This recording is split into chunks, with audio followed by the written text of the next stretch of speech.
পহেলা বৈশাখ বা বাংলা সনের প্রথম দিন, বাংলা নববর্ষ।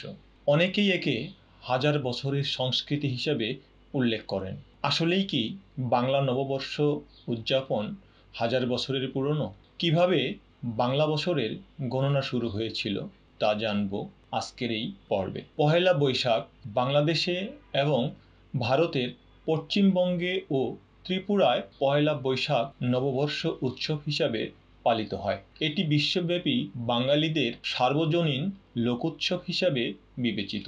অতীতে বাংলা নববর্ষ ছিল প্রধানত কৃষি নির্ভর ও অর্থনীতির সাথে সম্পৃক্ত। জমিদারের খাজনা আদায় থেকে দোকানের হালখাতা সব ক্ষেত্রেই অর্থনৈতিক হিসাব নিকাশ ছিল এর প্রধান উদ্দেশ্য। প্রতি বছর 14ই এপ্রিল নববর্ষ উদযাপন বাংলা একাডেমি কর্তৃক নির্ধারিত। এ দিনটি বাংলাদেশ ও পশ্চিমবঙ্গের সরকারি ছুটির দিন হিসাবে গৃহীত।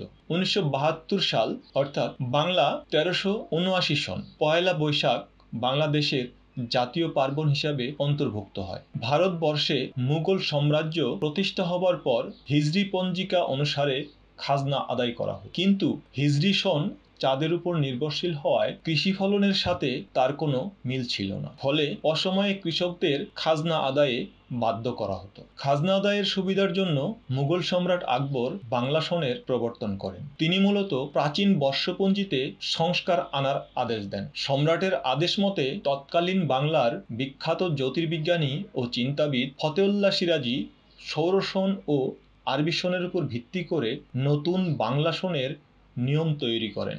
বাংলা সন গণনা শুরু হয় 993 হিজরির 8ই রবিউল আওয়াল বা 1584 খ্রিস্টাব্দে 10ই মার্চ থেকে বাংলা সন গণনা শুরু হয়। তবে এই গণনা পদ্ধতি কার্যকর করা হয় সম্রাট আকবরের সিংহাসন আহরণের বছর 963 হিজরি বা 1556 সালের 5ই নভেম্বর থেকে। সে সময় 963 চন্দ্র সনকে 963 বাংলা সৌর সনে রূপান্তর করার মধ্য দিয়ে বাংলা বর্ষপঞ্জির যাত্রা শুরু হয়। অর্থাৎ বাংলা বছর গণনা 1 থেকে শুরু হয়নি, শুরু হয়েছে 963 থেকে। সে হিসেবে বাংলা বর্ষপঞ্জির বয়স মাত্র 462 বছর। প্রথমে এ সনের নাম ছিল ফসলি সন, পরবর্তীতে বাংলা বর্ষ নামে পরিচিতি হয়। ফতেউল্লাহ সিরাজির বাংলা সাল প্রবর্তনের ভিত্তি ছিল হিন্দু সৌরপঞ্জিকা এবং সে পঞ্জিকার নাম ছিল শকবর্ষপঞ্জি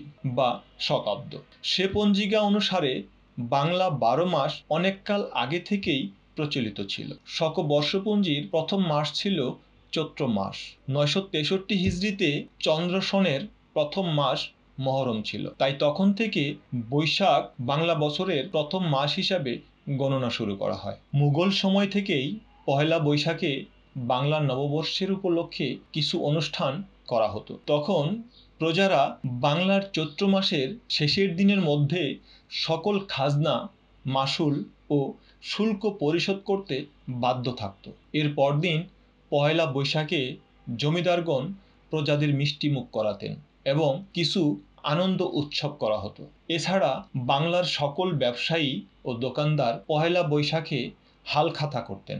লাল কার্পেটের মলাটে মোড়ানো হিসেব খাতার উপরে লেখা হতো এলাহি ভরসা। এই এলাহির শব্দটির ব্যবহার সম্রাট আকবরের দিন-ই এলাহি বা তারিক-ই এলাহি থেকে এসেছে বলে ধারণা করা হয়। প্রথম আধুনিক নববর্ষ উদযাপন করা হয় 1917 সালে।